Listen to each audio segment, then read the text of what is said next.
ಎಲ್ಲ ಕ್ಷೇತ್ರಗಳಲ್ಲೂ ಕೂಡ ಅಭಿವೃದ್ಧಿಯ ಪಥದಲ್ಲಿ ತೆಗೆದುಕೊಂಡು ಹೋಗ್ತಾ ಇರತಕ್ಕಂತ ಈ ಸುವರ್ಣ ಸಂದರ್ಭದಲ್ಲಿ ನಾವೆಲ್ಲರೂ ಕೂಡ ಸೇರಿರುವಂತದ್ದು. ಮತ್ತೊಂದು ವಿಶೇಷ ಸಂಗತಿ ಏನಪ್ಪಾ ಅಂತ ಹೇಳಿದ್ರೆ, ಇಂಥ ಒಂದು ದೊಡ್ಡ ರಾಜಕೀಯ ಪಕ್ಷವನ್ನ ಇವತ್ತು ಪಕ್ಷದ ನೇತೃತ್ವವನ್ನ ವಹಿಸಿರ್ತಕ್ಕಂಥವ್ರು ಯಾರು? ಪ್ರಧಾನಮಂತ್ರಿ ನರೇಂದ್ರ ಮೋದಿಜಿಯವರ ಅಪೇಕ್ಷೆಯಂತೆ ಗೃಹ ಸಚಿವರಾಗಿರ್ತಕ್ಕಂಥ ಅಮಿತ್ ಶಾ ಜಿಯವರು ಪಕ್ಷದ ಎಲ್ಲ ವರಿಷ್ಠರ ಅಪೇಕ್ಷೆಯಂತೆ ಈ ದೇಶದ ಯುವ ಶಕ್ತಿಗೆ 46 ವರ್ಷದ ನಮ್ಮ ನಿತಿನ್ ನಬೀನ್ ಜಿ ಅವರಿಗೆ ಪಕ್ಷದ ಒಂದು ಜವಾಬ್ದಾರಿನ ಕೊಟ್ಟಿರ್ತಕ್ಕಂಥದ್ದು ಈ ದೇಶದಲ್ಲಿರ್ತಕ್ಕಂಥ ಪ್ರತಿಯೊಂದು ಯುವ ಶಕ್ತಿಗೆ ಒಂದು ದೊಡ್ಡ ಶಕ್ತಿಯನ್ನ ಕೊಟ್ಟಂತಾಗಿದೆ ಅನ್ನೋದನ್ನ ನಾನು ಈ ಸಂದರ್ಭದಲ್ಲಿ ಬಹಳ ಹೆಮ್ಮೆಯಿಂದ ನಾನು ಹೇಳೋದಕ್ಕೆ ಇಚ್ಛೆ ಪಡ್ತೇನೆ. ಇತ್ತೀಚೆಗೆ ಗೌರವಾನ್ವಿತ ಹಣಕಾಸಿನ ಸಚಿವೆ ನಿರ್ಮಲಾ ಸೀತಾರಾಮನ್ ರವರು 9ನೇ ಬಜೆಟ್ ಅನ್ನ ಮಂಡನೆ ಮಾಡಿದ್ರು. ತಮ್ಮ ಬಜೆಟ್ಟಿನ ಮುಖೇನ ಏನು ನಮ್ಮ ಪ್ರಧಾನಮಂತ್ರಿ ನರೇಂದ್ರ ಮೋದಿಜಿಯವರ 2047 ಇಸ್ವಿಗೆ ವಿಕಸಿತ ಭಾರತ ಆಗಿ ಪರಿವರ್ತನೆ ಆಗಬೇಕು ಅನ್ನುವ ಸಂಕಲ್ಪ ಇತ್ತು ಪ್ರಧಾನಮಂತ್ರಿಗಳವರದೇನಿದೆ. ಆ ಸಂಕಲ್ಪಕ್ಕೆ ಪೂರಕವಾಗಿ ನಿರ್ಮಲಾ ಸೀತಾರಾಮನ್ ರವರು ಇವತ್ತು ಬಜೆಟ್ ಅನ್ನು ಮಂಡನೆ ಮಾಡಿರ್ತಕ್ಕಂಥದ್ದು ಕೂಡ ನಾವು ನೋಡಿದ್ದೇವೆ.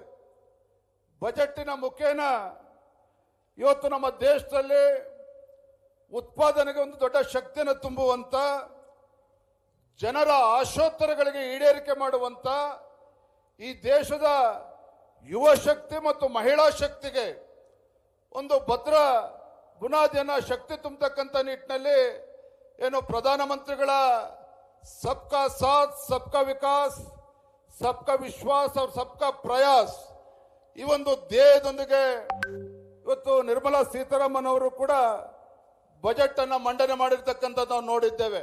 ಆ ಕ್ಷೇತ್ರಗಳಲ್ಲೂ ಕೂಡ ಅಭಿವೃದ್ಧಿಯ ಪಥದಲ್ಲಿ ತೆಗೆದುಕೊಂಡು ಹೋಗ್ತಾ ಇರತಕ್ಕಂತ ಈ ಸುವರ್ಣ ಸಂದರ್ಭದಲ್ಲಿ ನಾವೆಲ್ಲರೂ ಕೂಡ ಸೇರಿರುವಂತದ್ದು. ಮತ್ತೊಂದು ವಿಶೇಷ ಸಂಗತಿ ಏನಪ್ಪಾ ಅಂತ ಹೇಳಿದ್ರೆ, ಇಂಥ ಒಂದು ದೊಡ್ಡ ರಾಜಕೀಯ ಪಕ್ಷವನ್ನ ಇವತ್ತು ಪಕ್ಷದ ನೇತೃತ್ವವನ್ನ ವಹಿಸಿರ್ತಕ್ಕಂಥವ್ರು ಯಾರು?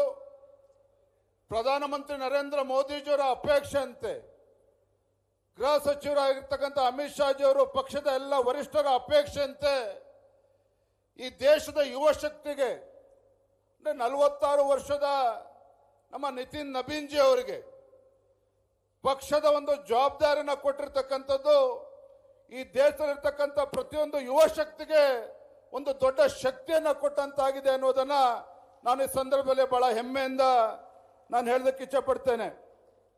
ಇತ್ತೀಚೆಗೆ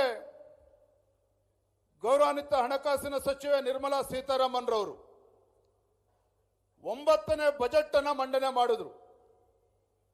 ತಮ್ಮ ಬಜೆಟ್ಟಿನ ಮುಖೇನ ಏನು ನಮ್ಮ ಪ್ರಧಾನಮಂತ್ರಿ ನರೇಂದ್ರ ಮೋದಿಜಿಯವರ 2047 ಇಸ್ವಿಗೆ ವಿಕಸಿತ ಭಾರತ ಆಗಿ ಪರಿವರ್ತನೆ ಆಗಬೇಕು ಅನ್ನುವ ಸಂಕಲ್ಪ ಇತ್ತು ಪ್ರಧಾನಮಂತ್ರಿಗಳವರದೇನಿದೆ. ಆ ಸಂಕಲ್ಪಕ್ಕೆ ಪೂರಕವಾಗಿ ನಿರ್ಮಲಾ ಸೀತಾರಾಮನ್ ರವರು ಇವತ್ತು ಬಜೆಟ್ ಅನ್ನು ಮಂಡನೆ ಮಾಡಿರ್ತಕ್ಕಂಥದ್ದು ಕೂಡ ನಾವು ನೋಡಿದ್ದೇವೆ.